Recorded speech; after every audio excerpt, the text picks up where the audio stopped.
So the choices to RV and travel in are Class A, B, C, fifth wheels travel trailers, slide-in truck campers, tent camping, or car camping. Now, we all know that Class A, Bs, and Cs are bloody expensive, and so too are fifth wheels and slide-in truck campers and some travel trailers. If you choose any of those RVs, the capital expense is up there. In Canadian dollars, you'd be lucky to get on the road for $30,000. Really lucky. More likely, you'll spend $50,000 to $100,000 or more. On the other hand, a fully loaded brand new Prius is $32,000. MSRP less what you can negotiate, with full warranty for 3 years and 10 years on the hybrid battery. Those things are time-proven reliable. And it's a Toyota, quite frankly, about the best mass-produced cars in the world. Now, a 1 or 2 year old low-mileage Prius is only $18,000 to $23,000. So going lightly used, you can see this is going to save me a ton of downstroke money, which I'll invest and create more income with. So capital cost of the Prius camping option I'm considering on the pro side of the ledger.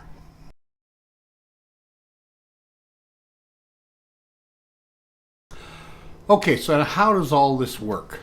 A lot of the benefits of Prius camping depend on how you plan to travel. For me, essentially, there are two types of so-called RV travel trips that I want to do.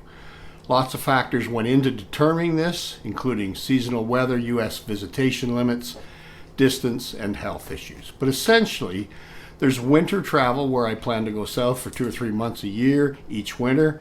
These trips are different from the others because it's likely I will stay in the same place for several weeks or more before moving on to a new location.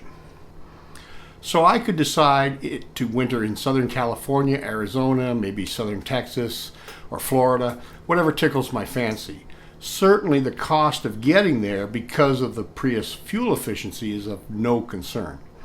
Now, for these winter trips, I will find a terrific campsite and set up a base camp with the Prius and the Napier tent, then travel with Little Bear on the scooter when I want to go somewhere, tour, explore, whatever, returning to the camp each night.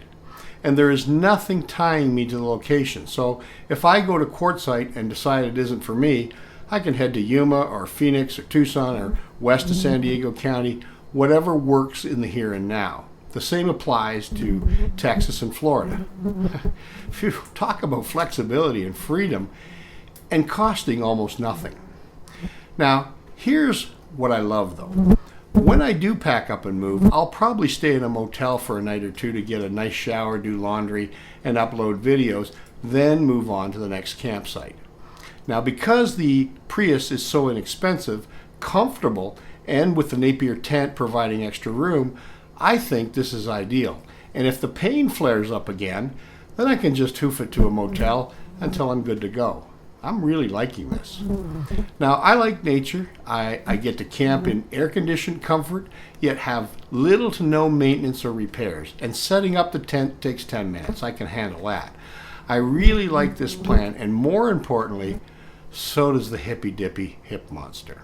Now, the other type of traveling planned will be for the spring, summer, and fall. Now, these trips will likely be 2 to 3 week excursions or so.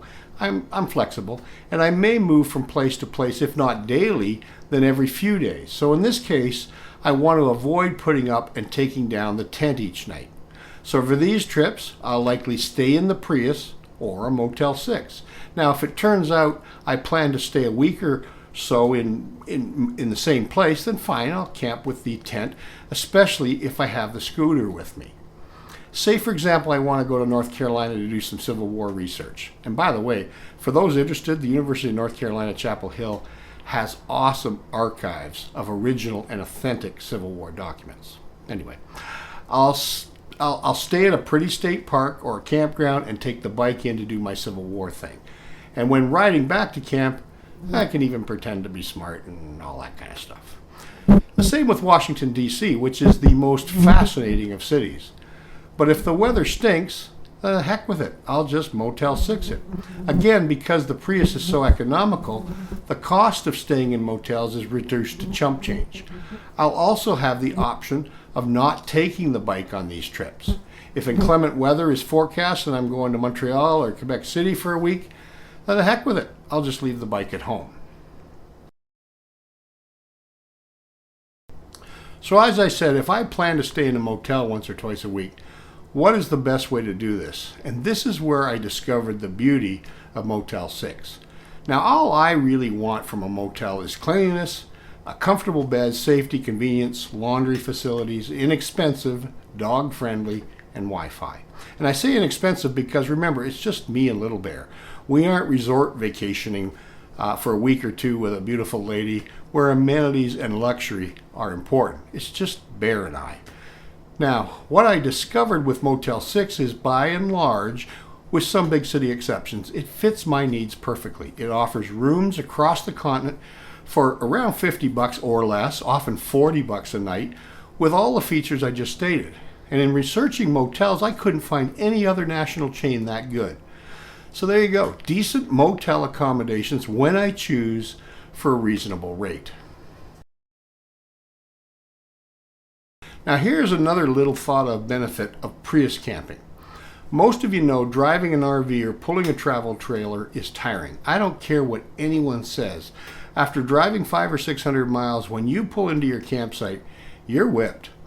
Driving those rigs that far tires you out. I know, I've done it, but do that distance in a car and it's a piece of cake. Driving the Prius, you can just zip in for gas, not worry about your RV clearances or being blocked in or worry about the entrance slope so you don't scrape the ass end of your trailer. None of that applies to a Prius. You're just driving your car. Bingo, bango, bongo. It's that easy. And I think it might be a more important benefit than appears at first glance. Now, I'm not even going to begin a smiling rant about the state of RV builds and the maintenance and repairs necessary to keep a rig shipshape. I think you all know. Let's just put it this way. My Prius gets new oil every 10,000 miles, its tires inspected and rotated regularly, and the Toyota dealer does the scheduled maintenance when required. End of discussion. Major win. Now, for those long distance driving spells when you just don't want to stop, the Prius has an 11.4 gallon gas tank, giving me a driving range of between 600 and 700 miles per tank. So no issue there at all. I won't be running out of gas. Now, obviously, the Prius does not have a toilet or a shower. So for many folks, this would be a major disadvantage over an RV, and that is completely understandable. With the Prius, you lose the inside toilet, but you don't have to deal with black tanks either. Now, as a rule, I, like many, generally use campground facilities when staying in a park anyway, rather than on-board facilities to avoid the whole black tank issue as much as possible. Also, there's nothing stopping you using other facilities when at Starbucks or fast food joints, gas stations, or any old restaurant. And in an emergency, you can always carry a small porta potty for those rare times you might need it. I plan to. So toilet convenience is better in traditional RVs, but as far as showering, a spritz bottle and some handy wipes clean me up really well most of the time. And remember, with all the economy of the Prius, I'll be staying in a motel once or twice a week when the mood hits me anyway. So as long as I don't stink, the showering thing doesn't bother me, though I can understand if it does bother others. I look at it, though, as simply a small inconvenience offset by the enormous advantages of Prius camping. So now the issue of cooking with a Prius. Well, hey, we're camping, remember? There are oodles of ways to cook when camping, even inside the Prius. With an inverter, some Prius campers even use a microwave, but that won't be me. However, I can see bringing an induction cooktop, but even then, there are other ways to cook. No lecture here on how to cook when RV and camping. Sheesh, it's too easy a problem to solve, and everyone has their own preferences. Now, regarding refrigeration, to a degree, I'm still researching whether a 12-volt refrigerator would be functional. But from my competition barbecue days, I remember having coolers that hold ice for up to a week. So at this point, I'll just buy a bag of ice each week and be done with it. Now the Prius, unlike other hybrids, has a nifty interior configuration that allows sleeping for 1 or 2 people. And since it's just me, I can push the passenger's front seat up, then fold the 60 of the 60/40 split rear seat down, and by adding whatever mattress type I choose, I can set up a bed that accommodates a person 6'5" tall. And since I'm only 6 feet, sleeping is not an issue. YouTube is full of folks who Prius camp, and that's where I got the idea after all, and they all love sleeping arrangements of the Prius. And I expect to do many more videos of how I end up outfitting and setting up the Prius in the future. Now I think the flexibility of Prius camping is one of the primary benefits for me. I'll be comfortable and can rig it as I want, travel anywhere, including off-road to boondock, and if I don't like a particular campsite, just push a button and drive away. And because of the fuel economy, it opens doors to so many other travel bucket list things that I'd like to do, and it's simple, simple, simple. And Little Bear is playing with his treat down here. Now some people are into urban stealth camping, but truthfully, it's not my thing, so I'm not even going to consider it here, other than to say that people are successfully doing it. The Prius with the technology trim package is rated to tow 1,598 pounds without an issue. The Stinger trailer and the Bergman 650 combined only weigh 900, so no issue with towing when I want to take the bike with me. All types of RVs and the Prius offer about the same degree of security for Little Bear and I. So as they say in Vegas, security's a push regardless of which rig we're in. Well, it's simple for me, folks. It is either Prius travel or don't go. And since it's my steadfast dream and goal to travel the back roads of America, meet the people, see the sights, and film my experiences, then Prius it is. Now, it could be any other car or SUV too, but none offer the benefits that the Prius does.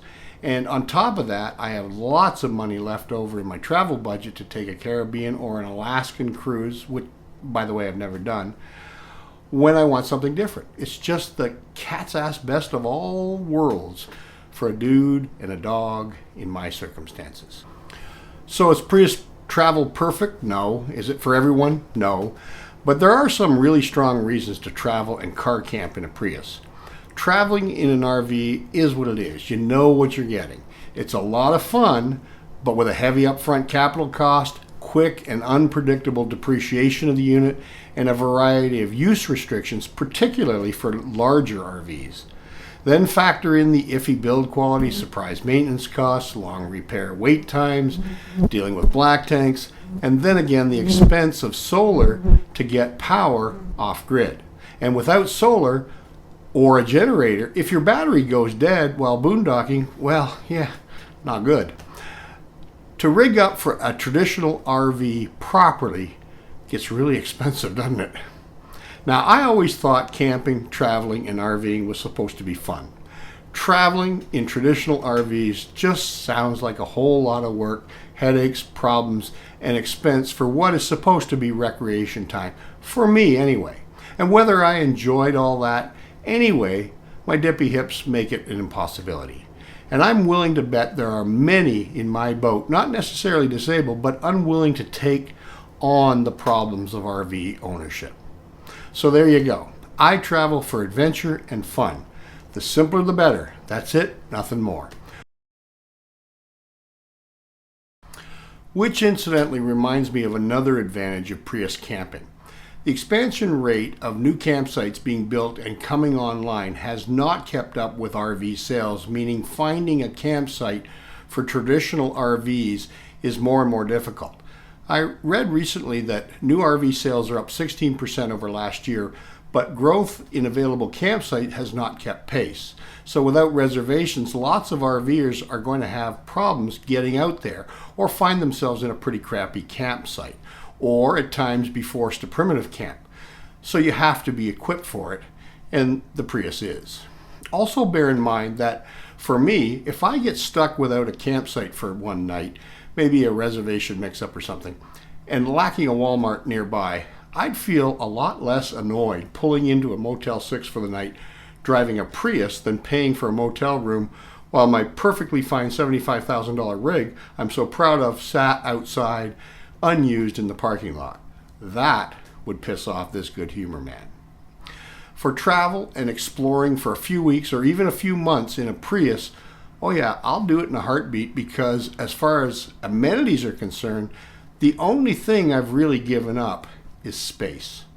So the Prius, the Bergman 650 maxi scooter, and the Stinger motorcycle trailer, and the Napier 86,000 tent, I can't see a downside to this given my circumstances. Oh, and one more thing. This last item is a major benefit, and it relates to traveling with a pet. Now, Little Bear is a service dog, so I can throw on his red sweater and legally take him anywhere I want. But quite frankly, if I want to zip into a store and pick up a few groceries or use the facility somewhere, sometimes it's a pain in the ass to tote him along. Now, here then is one of the best features of Prius camping. I can leave him in the car.